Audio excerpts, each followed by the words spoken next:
దయచేయువాడవని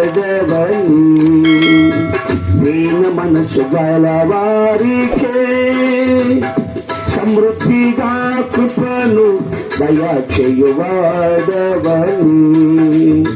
నీ సముఖములో సజీవ సాక్షినై కాపాడుకొందును మెలకువతో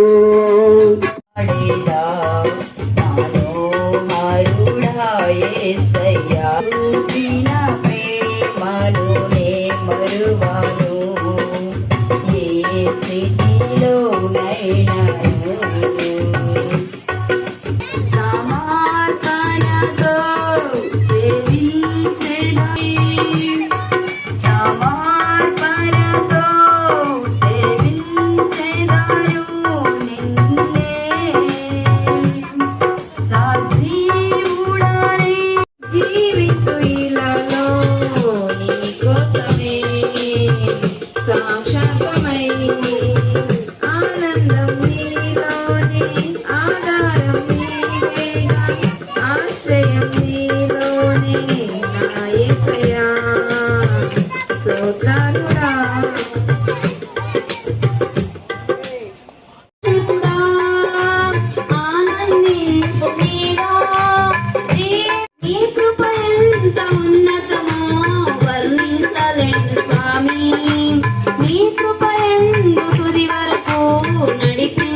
నీవుంటే అంతే చాలయ్యా, నా ముందు నీవుంటే భయమే లేదయ్యా.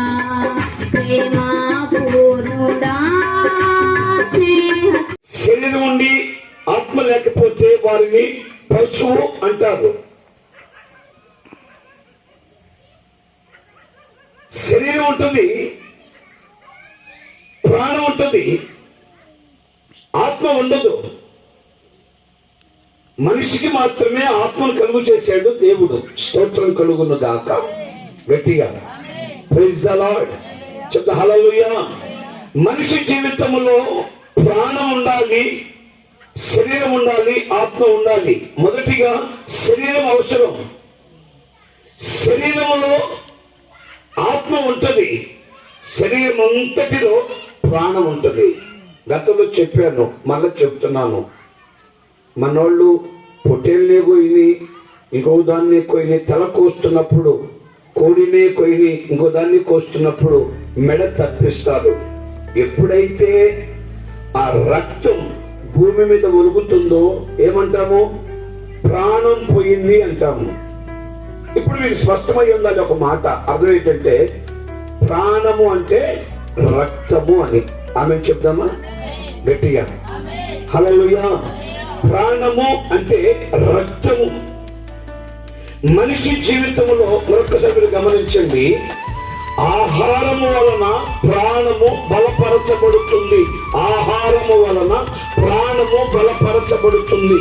ఆహారము వలన ప్రాణము బలపరచబడుతుంది. ఆహారం ధ్యానం చేస్తూ, అదే కీర్తనకారుడు ఆరంభంలో అంటాడు, దివారాత్రులు ధ్యానించేవారు ధన్యులు, వారు ఆకు వాడక చూడన్న మాటనే మన కాలం ముందు ఫలమిచ్చే స్తోత్రం కలుగును గాక. అసలు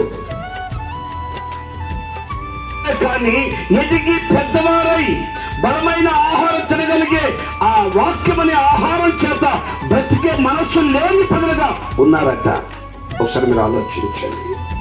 అందుకే పౌలు గారు హెబ్రీ సంఘంతో హెబ్రీలతో చెప్తూ ఉన్నాడు, అయ్యా ఇంకా పెరుగుతుంది కానీ పాలు తాగే పసిప్రాయపు అనుభవాలు.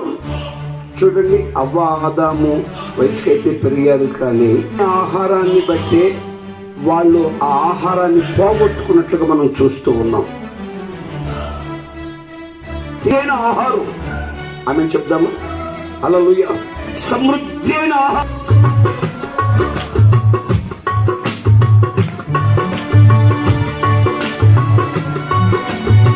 సర్వ జగత్ రక్షకుడా, లోకరాజ భూరాజుల వారి చేసి వారి కోరికలు నిశ్చయంగా నెరవేర్చే దేవునిగా మీ కార్యం చేసి నిర్మపరుతున్నందుకు స్తోత్రం చెల్లిస్తూ ఉన్నాం. ఆడపిల్ల కథలైనా మీకు స్తోత్రములు. నూతనమైన వెంట్రుకలతో నా తండ్రి మీ ఘనత కలుగు చేయదుగాక. లేఖనం చెప్పకనే చెబుతుంది, పౌలు గారి ద్వారా పరిశుద్ధాత్ముడు మాట్లాడిన ప్రతి మాట నిశ్చయముగా తన తల వెంట్రుకలు ముసుగు అవసరము, తన తల వెంట్రుకు తనకు ఘనత కలుగు చేస్తుంది అని తెగ తెలియచేశారు. స్తుతిస్తూ ఉన్నామయ్యా. మీ గొప్ప నామమును బట్టి స్తోత్రాలు స్తోత్రాలు స్తోత్రాలు స్తోత్రాలు స్తోత్రం.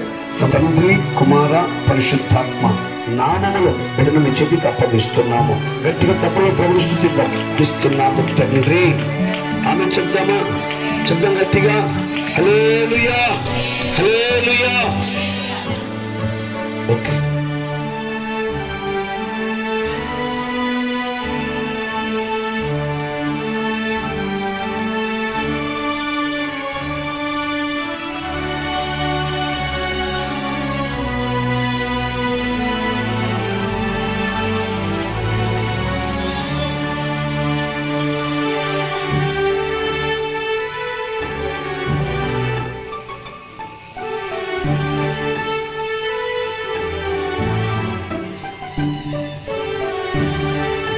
మొదట అన్నప్రాసనం. ప్రభావ మీకు స్తోత్రములు. బిడ్డకి పెట్టించిన ఆహారం బట్టి బిడ్డకి మంచి ఆరోగ్యం ఇచ్చి మీ బలము మీ శక్తి బిడ్డకి మీరు అనుగ్రహించమని యేసు నామములో అడిగి బిడ్డకు నామము తండ్రి. ఆమేన్.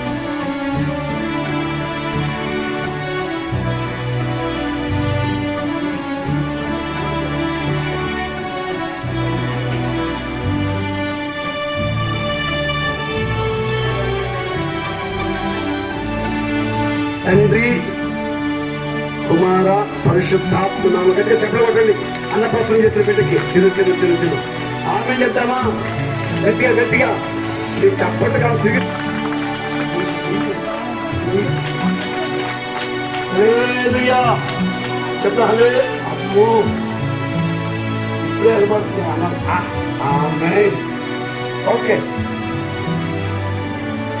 తండ్రి, కుమార, పరిశుద్ధాత్మ నామములో ప్రశస్త జాయ్ మొదటి బిడ్డను ప్రిన్సీ జాయ్గా పిలువబడింది. రెండవ బిడ్డను ప్రశస్త జాయ్గా పిలుస్తున్నాము. ఒకసారి అందరూ పిలవండి గట్టిగా. ప్రశస్త జాయ్ పిలవండి. శ్రేష్టమైన, ఆమె చెప్దామా? శ్రేష్టమైన సంతోషం. దేవునికి మహిమ కలుగును గాక. ఆమేన్. హల్లెలూయా.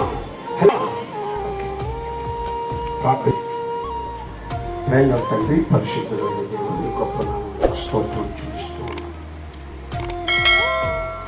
చంద్రులను బట్టి ప్రభావిస్తారు బట్టి కృతజ్ఞతాస్తుతులు చెల్లి